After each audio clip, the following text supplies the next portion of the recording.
Good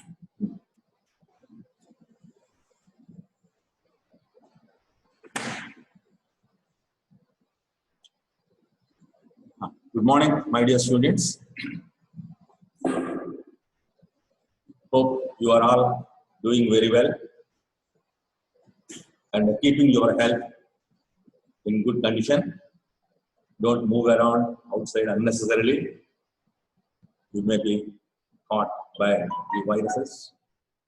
And you all know that pandemic, the seriousness of the pandemic, which is mainly because of the virus, which is containing its main core, infecting core is the RNA material. So RNA containing virus, corona, is nowadays is completely, the whole world is under the grip, the fear of the corona. So now, today we shall have a revision of our metabolism, mainly the carbohydrate metabolism. Especially in the carbohydrate metabolism, two important topics, a little more important topics. Every topic is an important in the carbohydrate metabolism itself, because we are dealing with a very, very common disease, that is the diabetes mellitus in our practice. And to understand diabetes mellitus, the complete understanding of carbohydrate metabolism is needed. In the carbohydrate metabolism, two more topics are little more important, and they are the HMP pathway and the gluconeogenesis. HMP pathway and gluconeogenesis. These two topics I would like to review. We have already discussed, but we would like to review it in today's session. HMP shunt pathway. HMP, hexose monophosphate. Hexose monophosphate. It's a vague word, rather a common word, but it is mainly in connection with glucose 6-phosphate. The metabolic material glucose 6-phosphate. That is employed as HMP. Shunting, shunt, and it is a pathway. That means it starts from the point and again goes all around and comes back to the similar point by touching various points and producing various activities. So that is what is a shunt. This is an alternative pathway to glycolysis. What is glycolysis? It is the oxidation of glucose. Why the oxidation of glucose occurs? To produce energy. To produce energy. Why energy is needed? Energy is needed for the progression of life. So to have regular activities of the cells, you need energy. And energy is being obtained by breaking down a molecule, that is the glucose. Which way it is broken down? It is broken down by way of oxidative mechanism. So if oxidative mechanism operates, means it breaks the molecule, a large molecule, into smaller pieces. What are those pieces from the glucose? It is carbon dioxide. So if a molecule, large molecule, is broken down via various metabolic activities, oxidative activities, it will be producing energy. And this energy is ATP. And that ATP is needed for the regular activities of the either cell or the in total organism. So to run a vehicle, you need petrol. To run an organism, you need energy, biological energy. And this you will get from the carbohydrate, mainly glucose. And it is also obtained from other fuel, the fatty acids. So glycolysis is oxidation of glucose to produce pyruvate or lactate, depending upon the availability of oxygen. In the availability of oxygen, pyruvate is produced, And this pyruvate further channeled into another oxidative cycle, which is called as a TCA cycle or Krebs cycle, and produces a lot of energy. If oxygen is not available, then also a little bit of energy is instantaneously in a flash-like manner is produced, fastest way produced, but very little from one molecule of glucose, and that is what is anaerobic glycolysis. And the end product is not pyruvate, but it is a lactic. So this is about glycolysis and the TCA cycle oxidation. But HMP shunt is another route of oxidation. Another route of oxidation. Glycolysis and TCA participates in the which organelle of the cell? The glycolysis in the cytosol, and further oxidation is in the TCA is in the mitochondria. But whereas this alternative oxidative pathway, which now we are calling it as HMP shunt pathway, is totally occurring in the cytosol portion, cytosol only. Whereas this glycolysis and TCA completely breaking down the glucose 6-phosphate into water and the carbon dioxide completely. But whereas this is an anabolic in nature, here also a small part of the glucose 6-phosphate is being cut off. 2 carbons are cut off and liberated carbon dioxide out. But this is done in the cytosol. Nowhere else carbon dioxide can be liberated from the substrates in the cytosol except in the HMP shunt. So the material that is obtained out of this oxidation are useful in the anabolic reactions. And hence this is called, it is a anabolic in nature, since it is concerned with the biosynthesis of NADPH. This is a reductive power. You have reductive power in 2 forms. NADH is also reductive power. NADPH is also reductive power. But this reductive power is used for the synthesis of energy. But this NADPH reductive power is not useful for the synthesis of energy, but this reductive power is used to join the 2 molecules together and to produce anabolic in nature, to produce larger molecules, otherwise anabolically in nature. And in this process, you are getting 5 carbon sugars. Glucose 6-phosphate is a 6-carbon sugar. But whereas in the process, we will be obtaining pentoses, 5 carbon sugars, and pentose phosphates mainly. So phosphated 5 carbons source, phosphated 5 carbon carbohydrates source, phosphated 5 carbon carbohydrates source is this main part, this pathway. So in this pathway only we can generate pentose 5 phosphates of different characters. That is, maybe an aldoses, maybe a ketosis of 5 carbon nature can be obtained in this pathway. This is a unique multifunctional pathway. It is unique in the multifunctional pathway. And enzymes located are mainly in the cytosol. That is what I already told you. Which tissues are very active in these enzymes, processing these enzymes, which tissue? And wherever there is a biosynthetic mechanism is very, very active. Liver, yes, the biosynthetic mechanism is very active. Not only biosynthetic mechanism, it is also detoxification mechanism. Detoxification mechanism.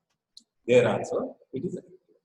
And adipose tissues, where fatty acids are synthesized. Fatty acids are synthesized. For the synthesis of fatty acids, you need a reductive power. Adrenal gland, where various hormones. All these hormones are steroidal in nature. Steroid means cholesterol. Cholesterol can be synthesized de novo, completely from 2 carbon sources to up to that. A 27 carbon cholesterol is generated from two carbon acetyl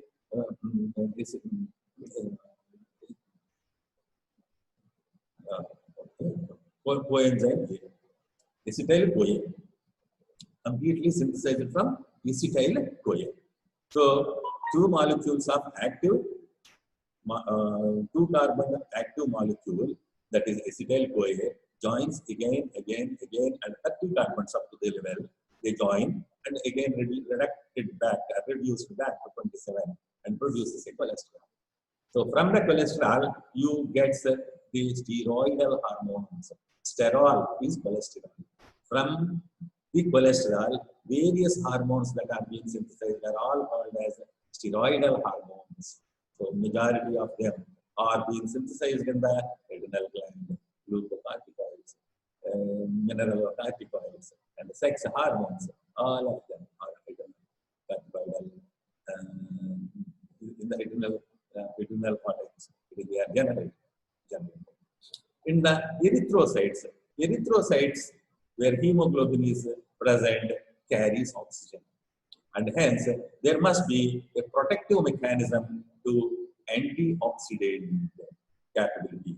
So, here present glutathione, a substance. Glutathione is present in the erythrocytes in rich quantity.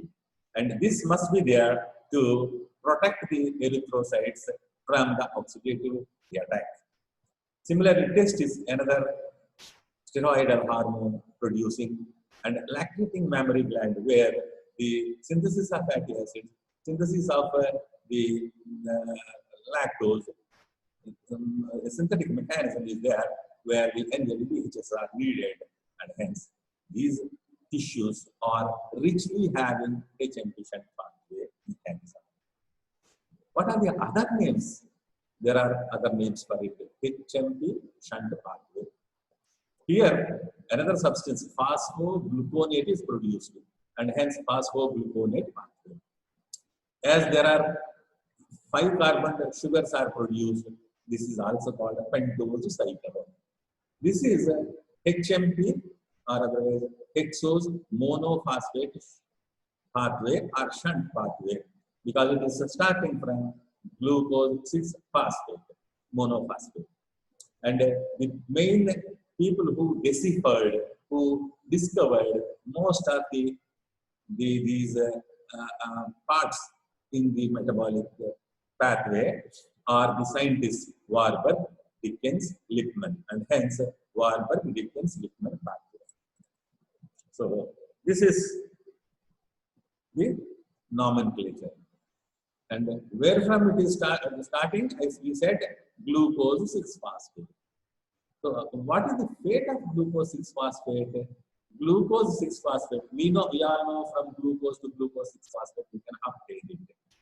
Glucose to glucose 6-phosphate, we can upgrade it. And this will be processing into glycolysis mechanism. Other than glycolysis, this is the glycolysis mechanism, where mainly muscle. So pyruvate producing pyruvate, and pyruvate is in the oxidatively carbon dioxide and water, and ATP is generated, and anaerobically it is producing lactate. This is the oxidative catabolic mechanism. In another way, it is also producing a storage path, and that is producing the more glucose is present from the glucose 6-phosphate. You can it is converted to glucose 1-phosphate, and a glycogen is produced. In the glycogen synthase, it is glycogen produced. When there is need, the glycogen by the attack of glycogen phosphorylase, by the action of glycogen phosphorylase, glycogenolysis occurs, and on the way, glucose 1-phosphate and phosphoglucomutase produces glucose 6. So from the glucose 6-phosphate, it completely gets oxidized and produces the ATP by way of anaerobic glycolysis or aerobic glycolysis or glycogenesis. So that is storing of glucose. When glucose is present richly, it can be producing glucose, glycogen. From the glucose, glycogen is obtained. It is via glucose 6-phosphate. When there is a need of glucose or the energy, then glycogen is broken down and producing glucose 6-phosphate. And if glucose is needed, it goes back to glucose, or energy is needed, it passes into the further glycolysis pathway. Apart from all, we have the other way is the pentose phosphate alternative oxidative phosphate. This is the energy obtaining oxidation. This is other way. It is a special oxidative pathway, pentose phosphate. What are produced? What is the main use of HMP pathway? The oral question. Answer is the products generated are ribose and NADPHs, reductive power and 5-carbon sugars. What for 5-carbon sugars? Nucleotides synthesis, and so many are there. We'll deal with a little later. Most important, nucleotide synthesis. What for nucleotides? When cell is becoming 2 cells, first a nucleus needs to be producing another nucleus. That means a DNA is to be replicated. Nucleotides are needed. The ribose sugar is needed for that purpose. And NADPHs, reductive power, that is the synthesis of fatty acids, synthesis of sterols, etc. And then in the detoxification mechanism, reductive power. And antioxidant mechanism, reductive power. And this is NADPH. For all these things, pentose phosphate pathway need to be active. HMP shunt pathway, let us see. It is starting from glucose 6-phosphate. What is the first reaction? Glucose 6-phosphate dehydrogenase. This is called as G6PD. G6PD. A commonest mnemonic is called G6PD. And commonly the clinicians calls it G6PD deficiency. If deficiency is there, this process is not going to occur. Then what is going to happen? NADPH generation, reductive power generation is going to be depleted. What are the bad issues? We'll see it a little later. Let us first follow the pathway. The first enzyme of HMP shunt pathway is glucose 6-phosphate dehydrogenase, and where the NADP is converted to NADPHs and H+. Magnesium, a divalent cation, is a cofactor. What is produced? 6-phosphoglucanolactone. 6-phosphoglucanolactone. That's why phosphoglucanate pathway is another name which we have read it before. We understood it before. And now the second enzyme, the next enzyme is glucanolactone hydrolase. It is a water, is not being depicted here. The water is incorporated into this hydration reaction. And now what is we got? 6-phosphogluconate. 6-phosphogluconate, we got it. Now another important enzyme, phosphogluconate dehydrogenase, is another enzyme. And here again, a similar way as the first reaction, you can get an oxidative NADP becomes a reductive NADPH and H+.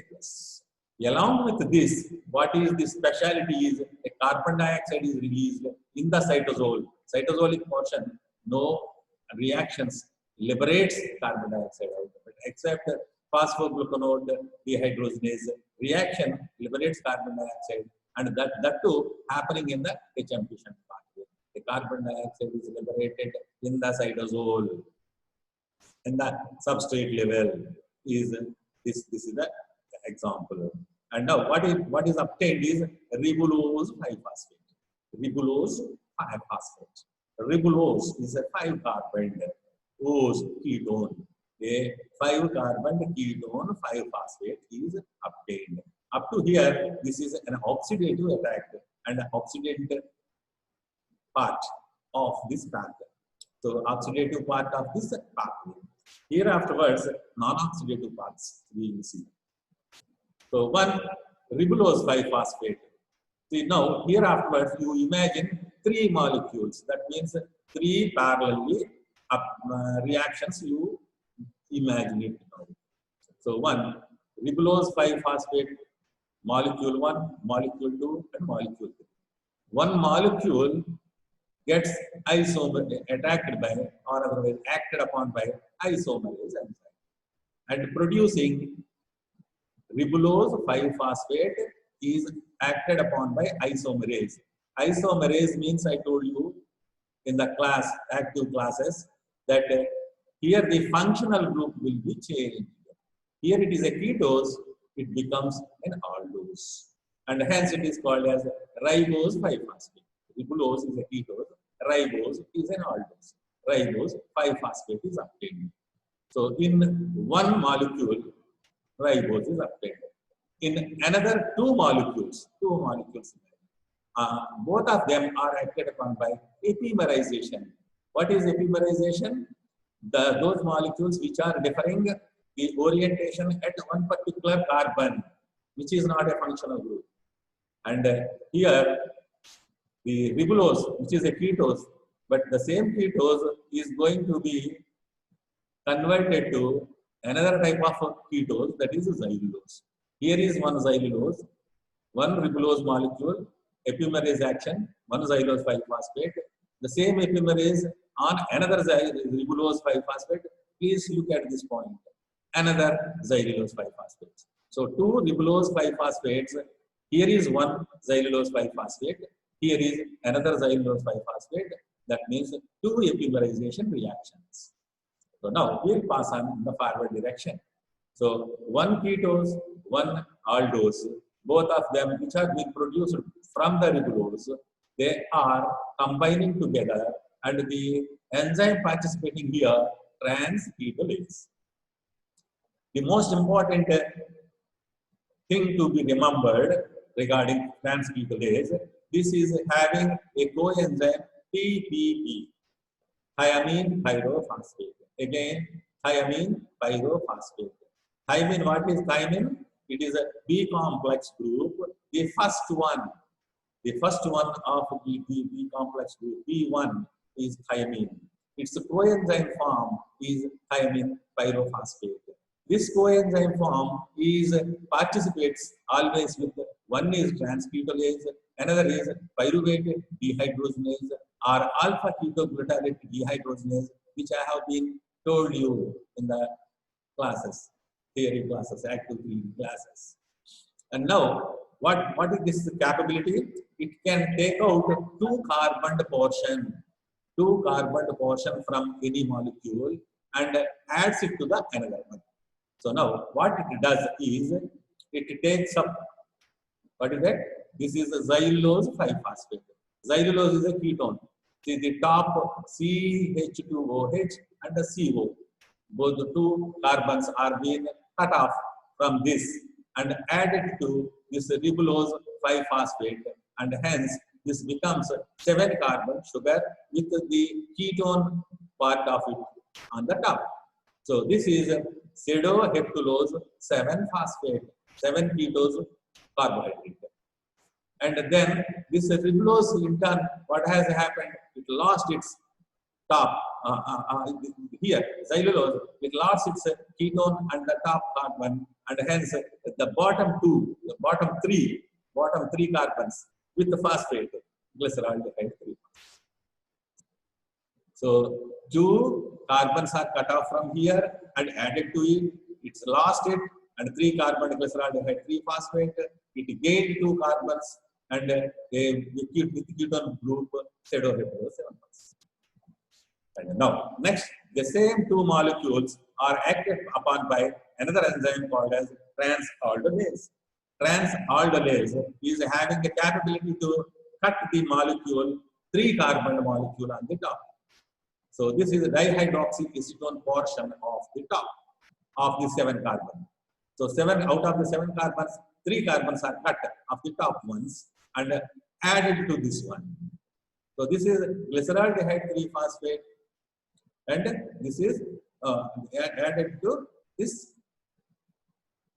one. And then what will happen is this glyceraldehyde 3-phosphate and the 3-carbon dihydroxyacetone phosphate all joining together and producing what is called fructose 6-phosphate.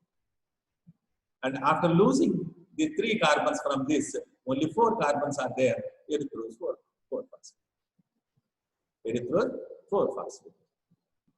So now erythrose 4. Now what we got? Fructose 6-phosphate. Fructose 6-phosphate can be going back to glucose 6-phosphate. So one molecule of glucose 6-phosphate we have obtained. We started with glucose 6-phosphate. We are able to get glucose 6-phosphate here. And then remaining will further go forward. Erythrose 4-phosphate, I said, you remember that one more molecule of glucose gets acted upon by epimerase and producing xylulose 5-phosphate. So this xylulose 5-phosphate and here obtained erythrose 4-phosphate, 4 carbon 1 aldose sugar and 5 carbon 1 keto sugar. So both of them now acted upon by similarly trans-ketolase type of reaction. Trans-ketolase enzyme here. Yes, trans-ketolase enzyme with its thiamine pyrophosphate coenzyme. So this is 4 carbon and this is 5 carbon. And what did we learn here? It cuts off 2 carbons along with ketone group. So it cuts off 2 carbon groups along with ketone group and gives to this aldose, that is 4 carbon aldose, and 4 plus 2 6 carbon aldose and 6 carbon 1. But the ketone group from here is being put on the top of this one, and hence this is a ketone now, and 6 carbon ketone, nothing but fructose 6-phosphate. And the remaining portion, the remaining portion is going to be glyceraldehyde 3-phosphate. This is going to be glyceraldehyde 3-phosphate. So now we have obtained fructose 6-phosphate here. We have obtained fructose 6-phosphate here, and we have got glyceraldehyde 3-phosphate only. But if you can imagine similarly, here 3 molecules are passed on in the pathway, producing on the way several molecules. And finally, on each molecule, we lost 1 carbon at a cytosolic level, in the oxidative level. And then 3 carbons are lost, and hence now we have obtained glyceraldehyde 3 carbon 1. Similarly, you imagine another 3 more molecules. There also you will get 2.5 fructose 6-phosphates, otherwise glucose 6-phosphates. So here you have obtained fructose 6-phosphate, glyceraldehyde 3-phosphate, and fructose 6-phosphate. So now 2.5 fructose 6-phosphates are glucose 6-phosphates. And another 3 more molecules, you will get 2.5. So 2.5. That half and this half glyceraldehyde and another glyceraldehyde converting into acetone, dihydroxyacetone, and joining together fructose. So from 6 molecules of glucose 6-phosphate, you will obtain 5 molecules of fructose 6-phosphates and in turn glucose 6-phosphates. They can be easily converted to glucose 6-phosphates. And then now you obtained on the way so many types of molecules, and the NADPHs are being generated. So truly, one molecule of glucose 6-phosphate is totally destroyed on the way and giving rise to NADPHs and different kinds of molecules. And this is what the HMP pathway. And here you can see the molecular arrangements. Glucose 6-phosphate dehydrogenase, NADPH is generated, and 6-phosphoglucoronolactone is obtained. And now the water molecule is joining here, 6-phosphoglucoronolactone, lactonase enzyme, and 6-phosphoglucoronate is produced. And here another NADPH has been produced, and carbon dioxide comes out.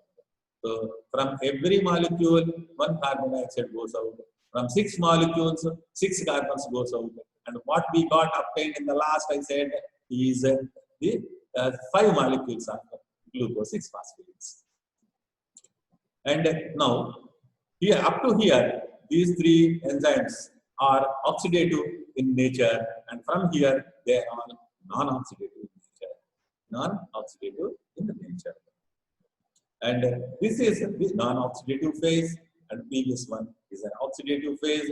Here, the same one in the molecular form, it is been shown D-ribose 5-phosphate, xylulose 5-phosphate, producing pseudoheptulose in this side, glyceraldehyde 3-phosphate, and pseudoheptulose and glucose and glyceraldehyde 3-phosphate, trans-ketolase, trans-aldolase next, erythrose 4-phosphate, and fructose 6-phosphate can be generated glucose 6-phosphate.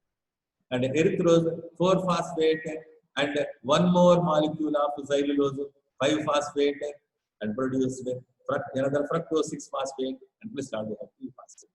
This fructose 6-phosphate again can go back by phosphohexose isomerase.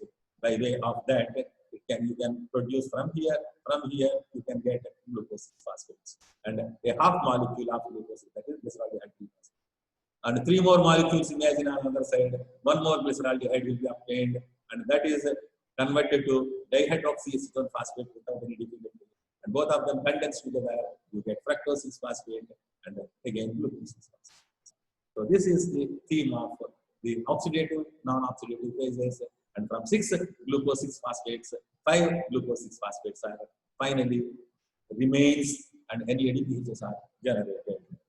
And now it has 2 oxidative phase, non-oxidative phase. Oxidative phase reactions, these are non-oxidative phase reactions. Significance of HMP shunt, what is the most use? Pentoses are generated, its derivatives are useful for the synthesis of nucleic acids and nucleotides. And NADPH, what for NADPH? The reductive biosynthesis of fatty acids and steroids. That is the most important one. For the synthesis of certain amino acids, there also NADPHs are needed. And antioxidant reactions, especially in the RBCs, and hydroxylation reactions in the detoxification drugs, and phagocytosis in the leukocytes, lymphocytes, especially the polymorphs, when they are doing the phagocytosation, there they need NADPH. If it is not there, phagocytosis is not complete. And preserve the integrity of RBC membrane. RBC membrane is protected, I said, by glutathione. And glutathione, in the way of protection, it gets oxidized. And oxidized glutathione loses its capability. It has to be regenerated. It has to be reduced with the help of NADPH. So, for the synthesis of amino acids, for the synthesis of fatty acids, reductive biosynthesis, synthesis of amino acids, reductive amino acid synthesis, antioxidant capability, hydroxylation, detoxification of drugs, phagocytosis in the neutrophils, and preservation of integrity of RBC membrane by glutathione. Glutathione is kept in the reductive state, otherwise the RBC membrane is going to be broken and hemolysis is going to happen and hemolytic anemia. So antioxidant reaction, glucose, hexokinase, ATP is lost, and G6-phosphate, glucose 6-phosphate dehydrogenase producing NADPH. NADPH in turn, the oxidized glutathione is being converted to reduced glutathione, which is important to maintain the integrity of RBC membrane. In this reaction, the pentose phosphate pathway is producing NADPH. It is depicted in a different way. So now, oxidized glutathione uses NADPH. Here, an enzyme present, glutathione reductase, which is having coenzyme FAD, and uses NADPH. This oxidized glutathione becomes reduced glutathione. Here, the antioxidant capability in the RBC, where the oxidation is because of the generated hydrogen peroxide. The hydrogen peroxide is generated in the metabolism and also in the RBCs. And this hydrogen peroxide is neutralized by glutathione peroxidase by water and nascent oxygen. And then this is by selenium. and then one more enzyme acts on the nascent oxygen, and that is dismutase enzyme, and the nascent oxygen is being neutralized to the non harmful materials. So now this is the mechanism of how NADPH is able to protect the RBC membranes via glutathione and their present glutathione reductase and glutathione peroxidase enzymes, and that's how the protects the enzyme, the membrane of the RBCs. If NADPH is not there, that means pentose phosphate pathway is not functioning properly because of glucose 6-phosphate dehydrogenase deficiency. This is a hereditary disease, and then there is going to be lysis of RBCs, and that is hemolytic anemia. So this is the clinical aspect. Glucose 6-phosphate dehydrogenase deficiency is an inherited sex-linked trait. Red blood cells membranes are being not protected because impaired synthesis of NADPH, and hence there is an hemolysis developing hemolytic anemia. And this G6PD deficiency is somehow is protective to the people because it gives resistance to malaria. If malaria is entering into the RBCs because of deficiency of dehydrogenase, they will be killed. So that is one way. Even though one side it is harmful, another side it is a protective to malaria. Another clinical correlate is B6PD deficiency results in hemolytic anemia. Not only that, in neonatal jaundice, and in the elderly there may be kidney failure. So this is the mechanism which has been depicted previously. Glucose 6-phosphate dehydrogenase. This NADPH is the generation is reduced, and glutathione reductase is not able to convert the oxidative glutathione to reduced glutathione, and then the hydrogen peroxide neutralized to water is not gets done.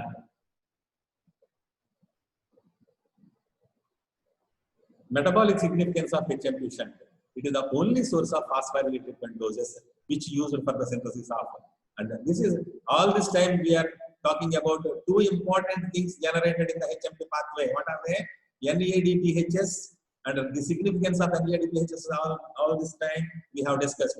And the second one is the generation of pentoses. Pentoses what for? Number one, nucleotide synthesis, ATP and GTPs, and then the DNA and RNA synthesis in the nucleotides. And the coenzymes, FMN, FAD, NAD, they are all need to be having a nucleotide forms, and the synthesis of coenzymes is also pentoses needed. And certain vitamins synthesis, these pentoses are needed, and in the nucleic acid DNA and RNA, pentoses are needed. So pentoses are needed for simple nucleotide synthesis, ATP, GTPs, coenzymes, FMN, FAD, NADs, and certain vitamins synthesis, B2 and B12, and nucleic acid synthesis, DNA and RNA. So these are all the important aspects. And the deficiency or the enzyme deficiency may also produce B1 deficiency produces Wernicke's coroniscope. And here, this one, the HMP pathway alteration also produces the Wernicke and Korsakoff syndromes, and mainly because of thiamine pyrophosphate deficiency.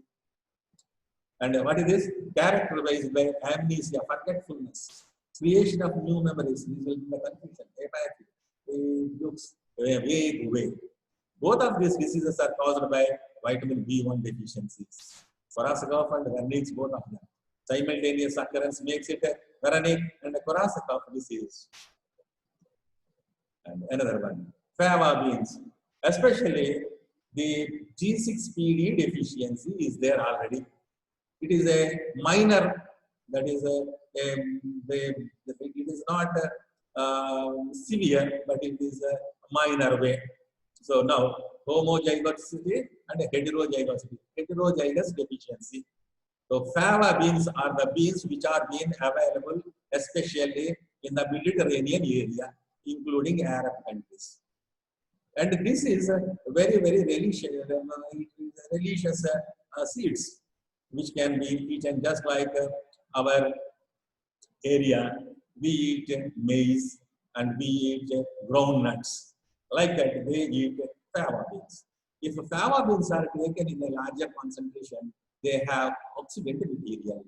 This oxidant material, already the individual is deficient of G6PD enzyme, and hence NADPHs are less in them, and this oxidative power is more by these taken in those fava beans that are taken by the individual, eaten by the individual, and then this oxidative power is going to damage the RBC membranes, and there is going to be sudden hemolytic anemia. Those people who eat fava beans in a large quantity, who are deficient on G6PD enzyme, are going to have hemolytic anemia at once. This is the problem. And this is very, very, very common in the Arab countries as well. And say this boy taking the fava, and immediately they get jaundice and anemia, and this is decreased red blood cell count.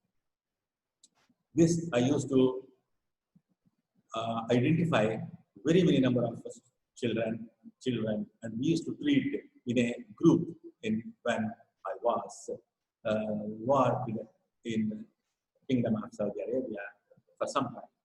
And these are all pictures, and where my laboratory and my technical staff, and these are the doctors from Egypt who were my friends, a urologist, a surgeon, a chief dentist, and then a gynecologist, and then a chief surgeon from USA, black, and then is from Lebanon, Beirut, and then Nigeria. And these are all Indians, British Indian Keralite, and one Shetty from Karnataka, and from Uttar Pradesh, and then Madurai Indian, and one of the Calcutta population, and these are all from Philippines, my technician and ICM loss, and this is about the previous memories, and where I used to see so many cases of these favism cases, and we used to treat them. How? By estimating the glucose 6-phosphate dehydrogenase enzyme. Glucose 6-phosphate dehydrogenase enzyme. Now, another topic we are going to try to refresh it. Gluconeogenesis. Gluconeogenesis. Genesis is a synthesis or creation. Newly, completely new, not the old one. Changing it, no, newly from some other source.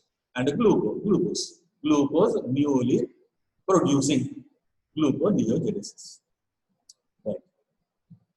Now, it is the synthesis of glucose, rarely glycogen, from non-carbohydrate sources. Most important is non-carbohydrate sources. It is the definition should include non-carbohydrate sources. Then only it is correct. What is where is the source? Which organs are having capability? Mostly liver, and secondly, it's the kidney. The gluconeogenesis. You try to recall back glycolysis. Like glucose, from glucose you will get a pyruvate, and then it is going into the tricarboxylic acid cycle. All these steps are almost reversible, except 3 steps. There are 10 steps in the glycolysis. 7 are reversible, only 3 are irreversible. Suppose if we bypass these 3 irreversible steps, bypass it and use the same enzymes, you can go back in the glycolysis pathway to produce glucose back from the pyruvate side. How? We will see in a fast. So reversal, it is almost reversal of glycolysis except 3 positions, and they are bypassed by 4 enzymes. Glycolysis is completely in the cytosol, but neogenesis, some part of neogenesis is also used as the mitochondria. That's all the most important thing. So there are irreversible enzymes. What are they? Glucokinase. So glucokinase is an irreversible enzyme that is bypassed in the neogenesis by glucose 6-phosphatase. And then there is another enzyme called phosphofructokinase in the glycolysis. That is, in the gluconeogenesis is bypassed by fructose 1,6-bisphosphatase. Then there is a third enzyme which is pyruvate kinase. This is bypassed by pyruvate carboxylase and phosphoenol pyruvate carboxykinase. These two are new enzymes which are supposed to have in the neogenesis. So these four enzymes, they are called as key enzymes of gluconeogenesis. This is a question by the external examiners. What are the key enzymes of gluconeogenesis? You come from this side: pyruvate carboxylase, phosphoenol pyruvate carboxykinase, and a fructose 1,6-bisphosphatase and a glucose 6-phosphatase. The four enzymes. So, what are the important sources other than glucose which you are getting the glucose? You are able to synthesize glucose. Number one, and the important one, lactate. Second material, pyruvate. Third material, glucogenic amino acids. All the amino acids via alpha ketoglutarate formations or otherwise various keto acids formations. These majority of the amino acids are centraled into the tricarboxylic acid TCA cycle, channeled into the TCA cycle, and producing ultimately oxaloacetate. Some are producing pyruvate. So keto acids are being produced. All of them are potentially produces glucose. How we will see. But only two amino acids, lysine and leucine, L and L, they cannot, they will not. They produces ketogenic. They produces ketose producing amino acids. Ketogenic amino acids. These are all glycogenic amino acids, all of them. The portion of glycerol of fatty acids, of triglycerides. When triglycerides are broken, glycerol will be obtained, and fatty acids on the other side. Glycerol can produce, only glycerol can produce, and odd chain fatty acids can produce propionic acid, and that can produce the glucose. So only glycerol and propionic acid, very small quantity of the fats can produce, but as an undergraduate, fats cannot produce the glucose directly. They are regulated by insulin. Insulin shuts gluconeogenesis, whereas it improves glycolysis. Whereas anti-insulin hormones, what are the leader of anti-insulin? What are the ones? What are this? Insulin and glucagon. Glucagon and cortisol and epinephrine or adrenaline are the opposite of insulin action. So they improve, they enhance, they stimulate gluconeogenesis and tries to shut down glycolysis, prevents, reduces glycolysis. What is the importance? Source of blood glucose during fasting and starvation. Why gluconeogenesis is needed? The glucose should be obtained continuously. Why? Certain organs, certain tissues are totally dependent on glucose. If the glucose is not available, they are going to die. What are those tissues? One is brain tissue. Second is RBC. Third is kidney medulla. Fourth is lens. 5, cornea of the eye. And testes. And exercising muscle. Exercising muscle. If we don't have the glucose, then it cannot exercise. That means anaerobic glycolysis cannot occur if the glucose is not there. Aerobic glycolysis cannot support the exercising muscle. Normally, acting muscle can support, but exercising, fast running is not possible. So these 6 tissues are very much need of glucose. Otherwise, they cannot function.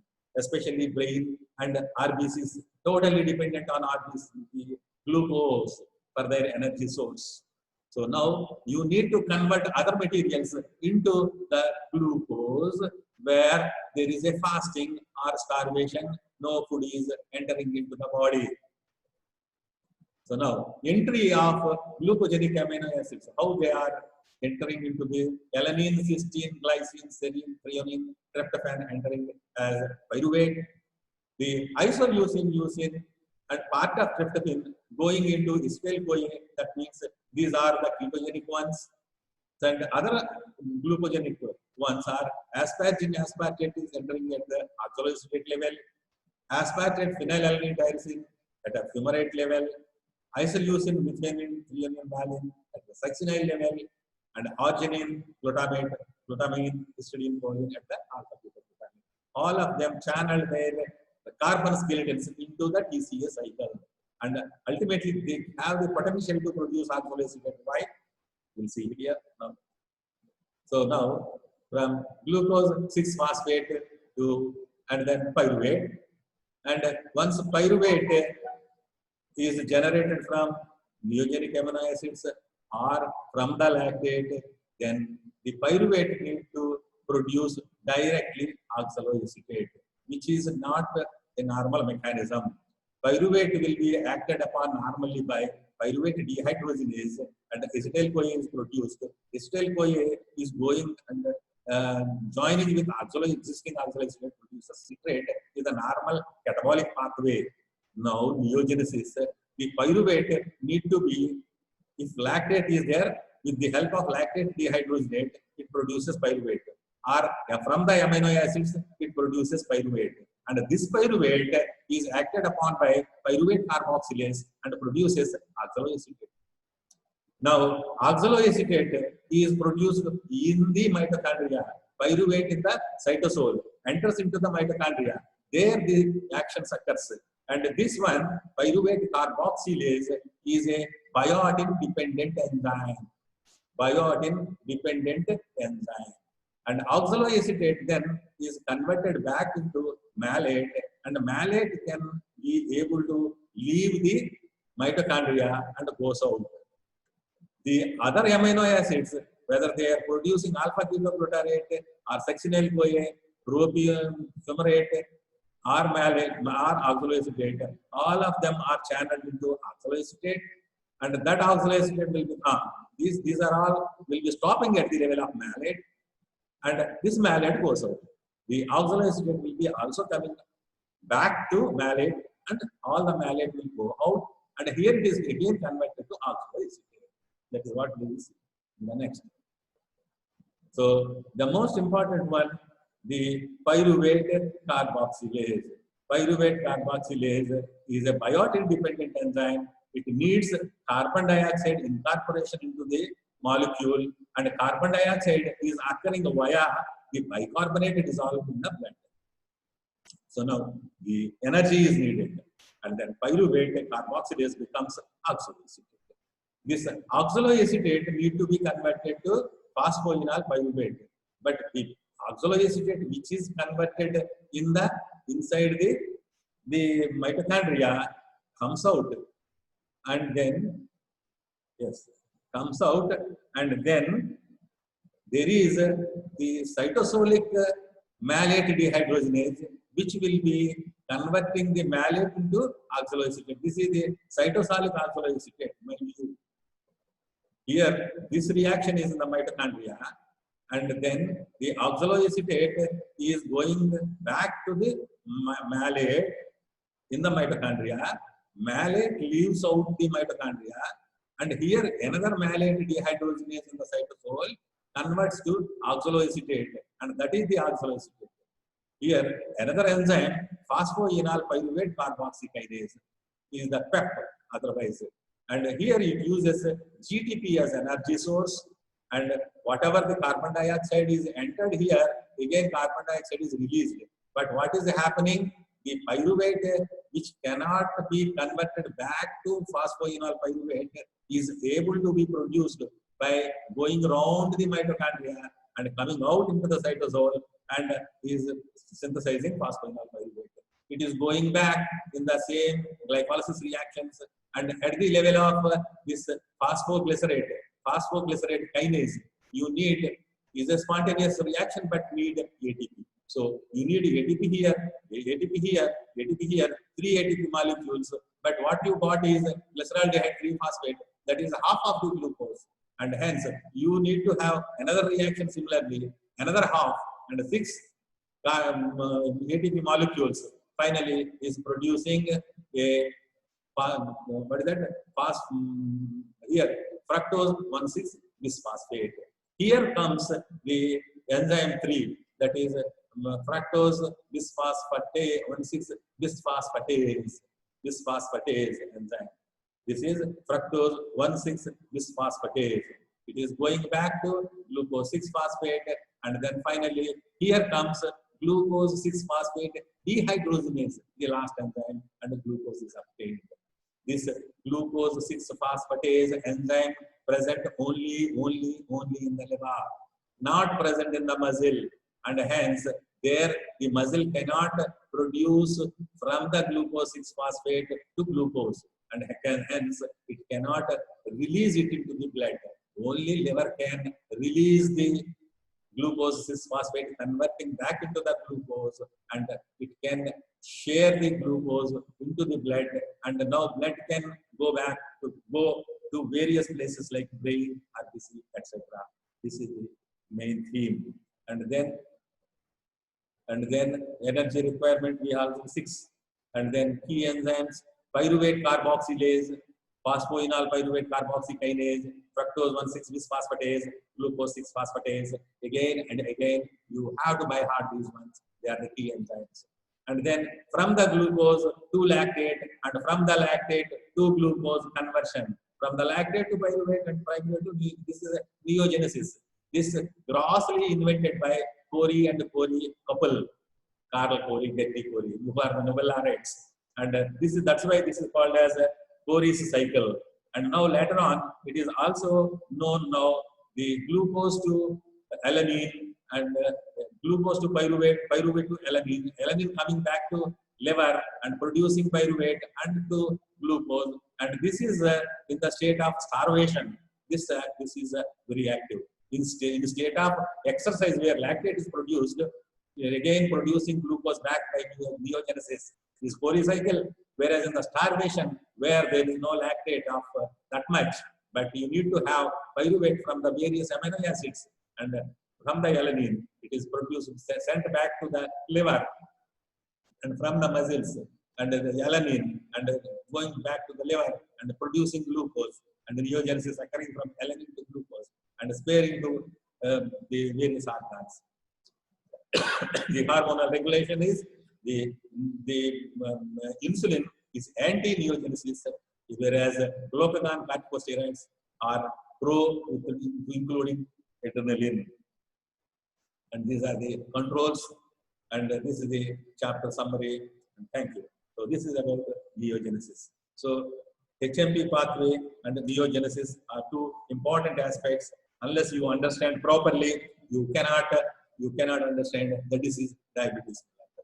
The last but not the least is you must be continuously reading your books. Don't take rest now. This is the best golden opportunity to read at home comfortably. Exams may be announced at any time. The government is not in a position to take any decision because of the problem of this pandemic corona. So, my dear students, I advise you, you be in touch with the books. Don't leave the books aside and don't waste your time. This is a golden time where you have fantastic preparatory holiday. So please, you try to be in connection with the subject and read it, and then at certain points you need to read it 2, 3, 4 times. Unless you do it, you can't remember it. This is something like a mathematics of medicine. Always I say, this is the mathematics of medicine. If you are good in it, you are excellent in medicine. If you are bad in it, you cannot understand the medicine in the latter stage. Good luck. Thank you very much. Thank you.